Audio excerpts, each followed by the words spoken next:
that have power over your mind, not outside events. Realize this and you will find strength. Marcus Aurelius. Marcus Aurelius, one of the greatest emperors of ancient Rome, lived a life filled with profound questions about the universe, existence, and humanity. As a leader, he ruled not just with power, but with wisdom and a deep understanding of human nature. In this video, we'll explore the journey of Marcus Aurelius, the man who solved the universe by first solving himself. To grasp the depth of his teachings, let us first place Marcus Aurelius within his historical landscape. He ruled as Roman emperor from 161 AD to 188, marking the end of the era known as the Pax Romana, a period of relative peace and stability across the Roman Empire. His death concluded this era. During his reign, Marcus was not only tested by the demands of leadership, but also by trials that pushed his Stoic ideals to the limit, including the Marcomannic Wars, a prolonged conflict with Germanic tribes, and the Antonine Plague, a sweeping epidemic that ravaged the empire. As emperor, Marcus held a level of power unimaginable today, governing what was considered the known world. The Romans saw little beyond their borders, making him, for all intents and purposes, ruler of everything that mattered.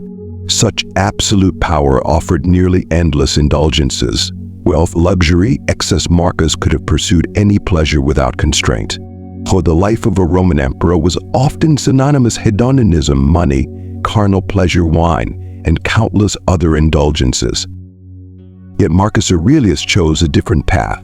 Despite boundless temptation and the absence of restraint, be it law, custom, or ethical boundary, he embraced virtue. For 19 years, he held himself to a standard of goodness, not for acclaim or recognition, but purely for the love of what is right. Such a decision to pursue integrity, despite unlimited opportunity for self-indulgence, is extraordinary. Imagine yourself in his position, with each day offering the chance to satisfy any desire, free from consequence. Could you consistently choose restraint, wisdom, and virtue over fleeting pleasure? Fortunately, Marcus left us with a window into his soul through his personal journal, Meditations. This text, divided into 12 sections, was never meant for an audience ring. Rather, it was an intimate self-reflection, a place for him to grapple with life's questions and capture his most honest beliefs. Though unpolished and unplanned, Meditations endures as one of history's most profound and powerful philosophical works. To truly appreciate its wisdom, reading it yourself is best. Fortunately, copies of Meditations can be found in nearly every library and bookstore worldwide. Among its themes, Marcus reflects on living in harmony with nature.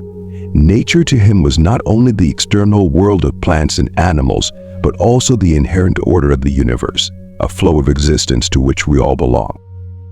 Trees grow because that is their purpose.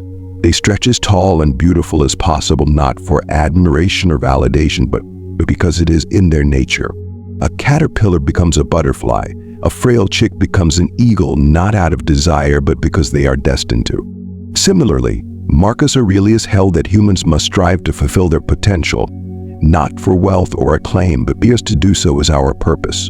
Nature made us human, therefore our duty is to live as the kindest, most virtuous beings we can be. Why? To Marcus, this was the height of human achievement, while unfulfilled potential was the deepest pit one could descend into.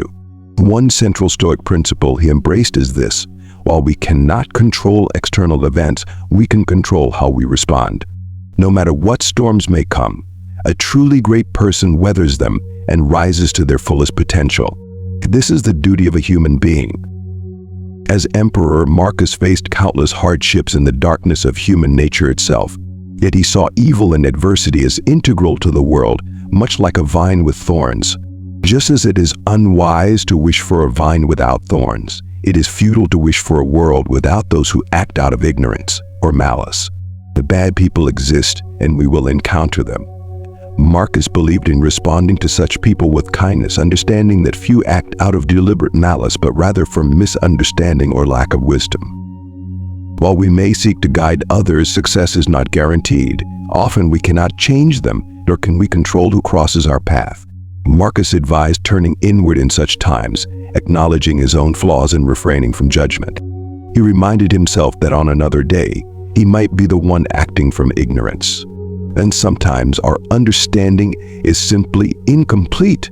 The thief who steals to feed his family may be compelled by circumstances we cannot see. Judging without full knowledge then is folly. We are all here to help one another, just as trees bear fruit to sustain animals, and animals die to nourish the earth. This is our duty, and failing to do so is the only true failure in life. Marcus himself faced considerable adversity. Just as encountering bad people is inevitable, so too is hardship. We cannot control what happens to us, but we can control our response. Marcus advised against praying for a life free from hardship, as such a prayer is in vain. Instead, he suggested preparing oneself to meet adversity as it arises, not by lamenting or seeking pity, but by using it as an opportunity to test and strengthen one's spirit.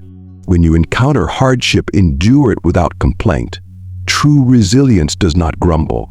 All humans face death, but not all face it with dignity. Despite his immense power and wealth, Marcus Aurelius was cautious about material attachments.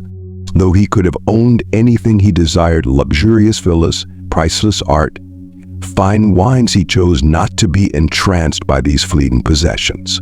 To him, they were devoid of mere distractions from true purpose. Real fulfillment, he believed, does not lie in accumulating wealth, but in nurturing the virtues within. Reflect on and appreciate what you have, but resist attachment so deep that its loss would leave you despondent. These possessions and relationships, while meaningful, don't enhance your virtue or kindness. Your potential is greater than any material attachment. And Marcus Aurelius often meditated on death, embracing it as an inseparable aspect of life. To him, the idea was clear: death is inevitable. There's no reason to fear mortality, as it is simply part of our role in nature. Nature has charged us to live fully, to be good, and ultimately, to fulfill our duty to die when our time comes. While you live, live with kindness and integrity. Then, when death arrives, meet it as another natural step. Marcus, a pioneer of Stoic thought, stood with others in advancing a philosophy that spanned logic, ethics, and the art of living. Central to Stoic philosophy is the distinction between fleeting pleasure and true happiness.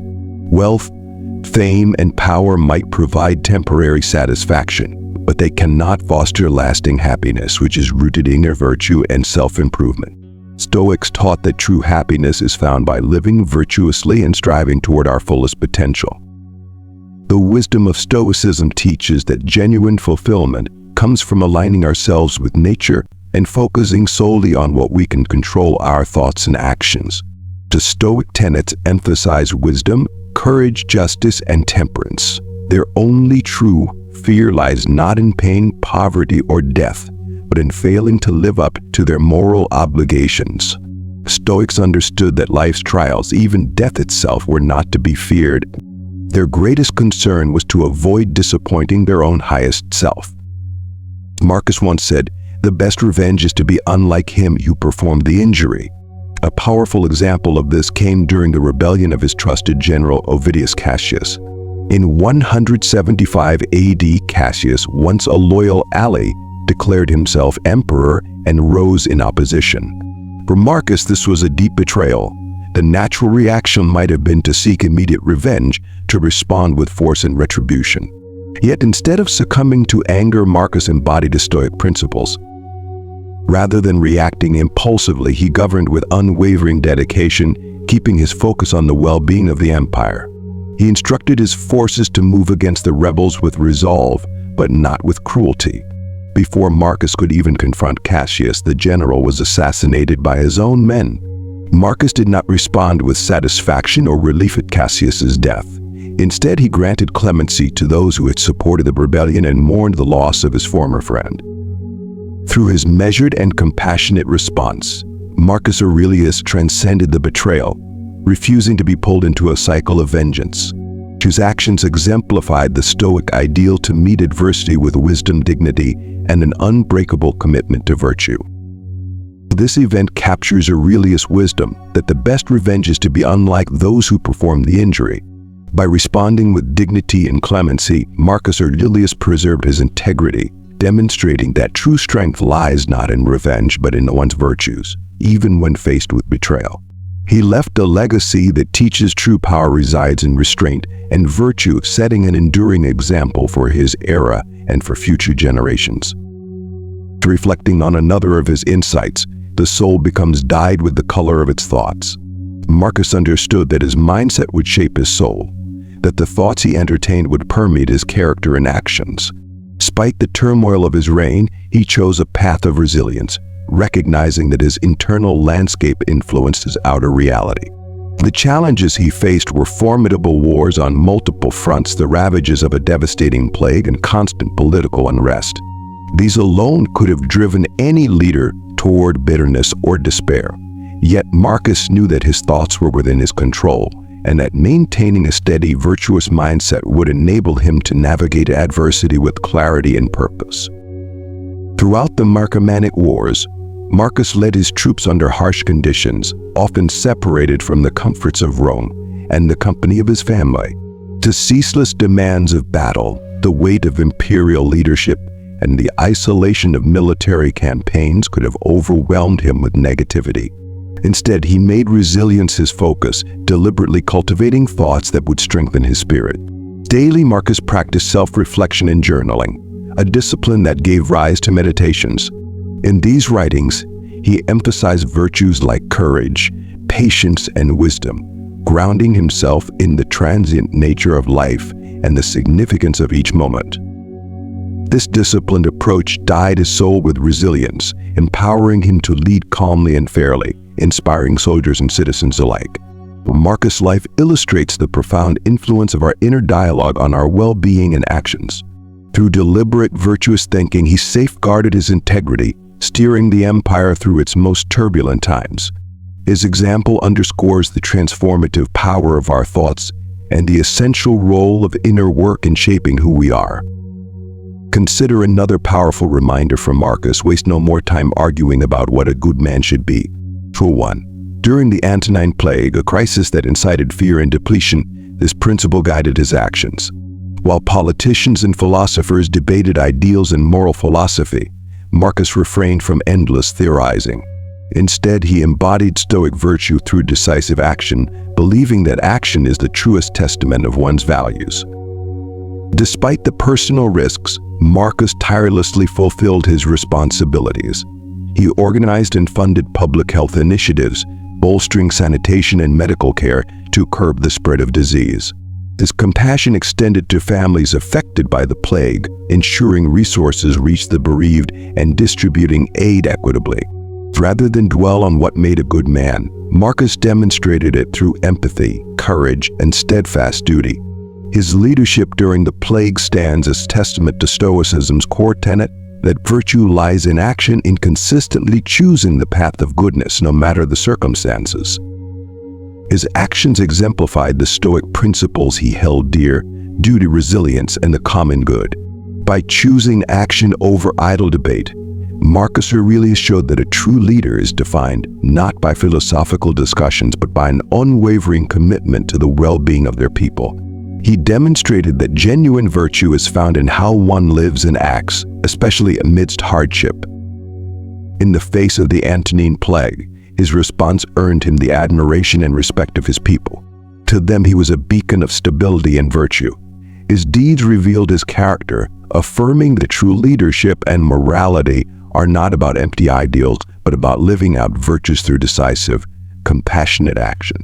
This episode from his life highlights the importance of embodying one's values. By focusing on what needed to be done and acting with integrity, he illustrated the Stoic ideal of being a good person. This story is a powerful reminder that we should strive to embody the virtues we cherish, making a real impact through action rather than merely debating principles. Consider one of Marcus Aurelius' most uplifting reflections. When you arise in the morning, think of what a privilege it is to be alive, to think, to enjoy, to love. These words capture a practice that sustained him throughout his reign as a wise and compassionate emperor. Imagine Marcus waking at dawn in the solitude of his tent on a cold, fog-laden morning. The chill seeps through, and the muffled sounds of soldiers preparing for the day drift from outside. Rather than diving into the demands of leadership, Marcus takes a quiet moment to center himself. He sits up, closes his eyes, and breathes deeply, reflecting on the privilege of simply being alive. And he feels a profound gratitude for the new day and the opportunity to give his best. And his thoughts turn to the gift of reason, the ability to solve problems, make decisions, and lead his people wisely. Drawing his cloak around him, he relishes its warmth, and in the stillness he listens to the distant birdsong. These simple pleasures bring him a quiet peace, a reminder of life's beauty amid the challenges. Marcus then thinks of his family, far away in Rome. Though he misses them, the thought of their love fills him with strength. When he steps from his tent, he smiles and greets his soldiers warmly, encouraging them to reflect on the good things in their own lives. His positive spirit is contagious, lifting their morale despite the cold and the uncertainties of war. Throughout his day, he finds brief moments to appreciate life's blessings. Whether discussing strategy or sharing a meal with his men, he remains grateful, a practice that keeps him centered and focused, deepening his leadership. One evening, after a long and demanding day, he gathers his soldiers around a campfire and shares a simple message. Each morning they should remember the gift of being alive, to think, to enjoy, to love. This mindset, he tells them, will give them strength to endure even the hardest trials. In this way, Marcus Aurelius modeled a philosophy of gratitude that fortified him and inspired those around him, revealing how mindfulness of life's blessings can help us lead with purpose and resilience. The soldiers listen closely, absorbing his words. Inspired by Marcus' example, they adopt their own practice of morning gratitude, finding simple things to appreciate each day. This subtle shift strengthens their resolve and unity, giving them resilience to face even the harshest challenges. Through his focus on gratitude, Marcus maintained his strength and uplifted those around him. His practice of acknowledging life's blessings served as a beacon of hope, showing that even in the most trying times, there is always something worth appreciating. So this powerful lesson on finding strength in gratitude continues to inspire people today.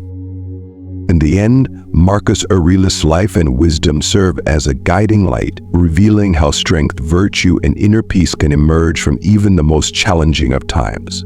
By focusing on what truly matters, staying rooted in resilience, and holding fast to our values, we can rise above life's trials and lead with purpose and integrity.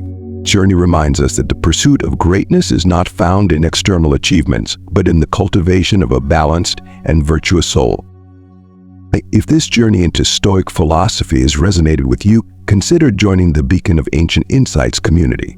Like this video, subscribe for more enlightening perspectives on timeless wisdom, and share your own reflections in the comments. Together, we're building a space where ancient truths light the way to a more purposeful, enriched life. Thank you for being a part of this journey with us.